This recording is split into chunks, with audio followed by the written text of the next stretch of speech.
अगर हमारा कोई सांसद यहाँ से दिल्ली संसद के अंदर इस बात को उठाता कि उत्तराखंड का मुख्यमंत्री कैसे फर्जी एसडीएम की नियुक्ति कर रहा है, तो कहीं ना कहीं हमें इंसाफ मिल जाता। टिहरी संसदीय सीट से निर्दलीय प्रत्याशी के रूप में चुनावी ताल ठोक रहे बेरोजगार संघ के अध्यक्ष बॉबी पवार विशाल बाइक रैली के साथ पहुंचे विकासनगर।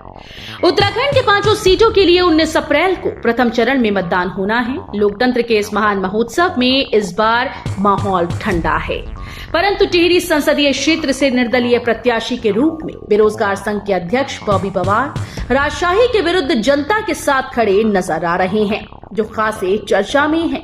अभी विशाल बाइक रैली के रूप में अपने समर्थकों के साथ वो विकासनगर पहुंचे, जिसमें सैकड़ों युवा और युवतियां, बुजुर्ग शामिल हैं। रैली बाजार से होते हुए पहुंची। यहां सड़क के किनारे खड़े लोगों ने हाथ हिलाकर बॉबी पवार का अभिवादन किया। इसके बाद वो विकासनगर के रामलीला मैदान में एक चुनावी सभा को संबोधित करें। जिस प्रकार से हम मुद्दों की राजनीति कर रहे हैं, जिस प्रकार से लंबे समय से सड़कों पर हम संघर्ष कर रहे हैं, आज बड़ी खुशी हुई कि जिस समाज के लिए यह लड़ाई लड़ी जा रही है, आज वो समाज हमारे साथ खड़ा है, आज वो युवा खड़ा है, आज मातृशक्ति खड़ी है, आज अभिभावकगण खड़ा है। तो मैं ये कहना चाहता हूँ कि इस प्रकार का जन समर्थन हम 14 विधानसभाओं का दौरा करके आ चुके हैं और 14 विधानसभाओं में इस प्रकार का समर्थन हमें मिल रहा है। आपने कहा है कि जो पूर्व सैनिक है, उस सैनिक जो परिवार है, वो भी साथ आ गए हैं। बिल्कुल, जो पूर्व सैनिक हैं उन लोगों ने जिस प्रकार से समर्थन दिया, जिस प्रकार से अभिभावक के रूप में वो हमारे लिए काम कर रहे हैं, तो कहीं ना कहीं खुशी है कि जो सैनिक आज तक भाजपा का कैडर वोट हुआ करता था,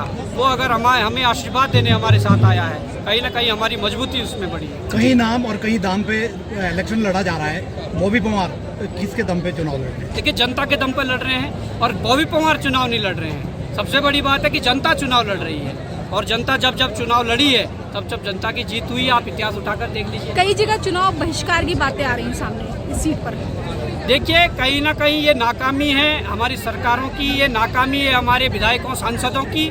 जिस प्रकार से जो काम क्षेत्र में होने चाहिए थे वो काम पूरे नहीं कर पाए और लगातार ये पहली बार नहीं है कि जब बहिष्कार हो रहा है। उन लोगों ने कई बार पहले चेतावनी दी थी, पर आज अगर बहिष्कार हो रहा है तो मैं समझता हूँ कि ये सिस्टम का, पूरे हमारे नेताओं का इसमें पूरी तरीके से फेलियर है। और मैं चाहता हूँ, मैं उनसे भी निवेदन करना चाहता हूँ कि जो बहिष्कार कर रहे हैं कि इस समय पर बहिष्कार ना करें। आपका ये बेटा, आपका ये भाई आप लोगों के संघर्षों के साथ खड़ा रहेगा, आप लोगों के लिए संघर्ष करेगा। मैं ये कहना चाहता हूँ कि आप लोग अगर हमारे हाथ मजबूत करते हैं तो आप जिन मुद्दों के लिए, जिस पीड़ा के साथ आप चुनाव बहिष्कार कर रहे हैं, उन मुद्दों के साथ हम आप लोगों के साथ खड़े होंगे और आपके साथ मजबूती से लड़ेंगे। आपने एसडीएम के फर्जी दस्तावेज के आधार पर नियुक्ति की बात की है, उसमें एक बड़ा नाम भी आपने कहा था। कौन लोग थे, क्या थे वो? देखिए, साफ है, हमने तो कई बार प्रेस कॉन्फ्रेंस की है और कई बार हमने लेटर दिए हैं।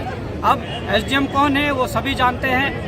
साफ मुख्यमंत्री धामी जी ने जिस प्रकार से एक गलत व्यक्ति को एसडीएम बना दिया, कहीं ना कहीं उसमें लेन देन का हेरफेर है। जब कार्रवाई करने की बारी आती है तो सरकार बैकफुट पे हो जाती है। पर आज हमारे पास अभाव है। अगर हमारा कोई सांसद यहाँ से दिल्ली संसद के अंदर इस बात को उठाता कि उत्तराखंड का मुख्यमंत्री कैसे फर्जी एसडीएम की नियुक्ति कर रहा है, तो कहीं ना कहीं हमें इंसाफ मिल जाता। परंतु आज हमें वहाँ इंसाफ दिलाने वाला भी कोई नहीं है। इसलिए हम इस राह पर हैं कि दिल्ली संसद के अंदर इस बात को कहा जाएगा कि उत्तराखंड में चपरासी से लेकर और एसडीएम की फर्जी नियुक्तियां हो रही है, उसमें संलिप्तता विधायकों, मंत्री और मुख्यमंत्री की है। सरकारी गैर सरकारी नौकरियां बेचने की बात आपने कही है, इसमें कौन सिंडिकेट काम कर रहा है, कौन लोग शामिल है? बहुत है। मैं ये कहना चाहता हूँ कि कौन शामिल नहीं है। यहाँ प्रधान से लेकर पूरे विधायक, सांसद, मुख्यमंत्री तक शामिल है। यहाँ चपरासी से लेकर पूरे मुख्य सचिव और डीजीपी तक शामिल है।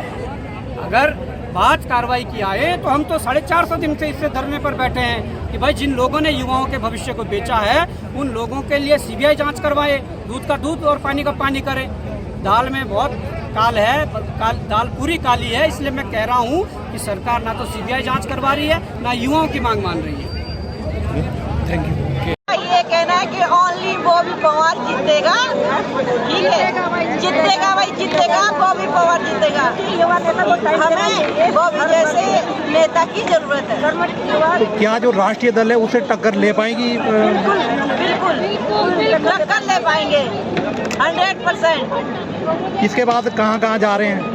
इसके बाद जाएंगे जहाँ बॉबी भाई जाए, उत्तरकाशी जाएंगे, मोरी जाएंगे, पुरोला जाएंगे, सब जगह जाएंगे। जहाँ बॉबी भाई जाएंगे वहाँ सब जगह जाएंगे हम। उत्तराखंड क्रांति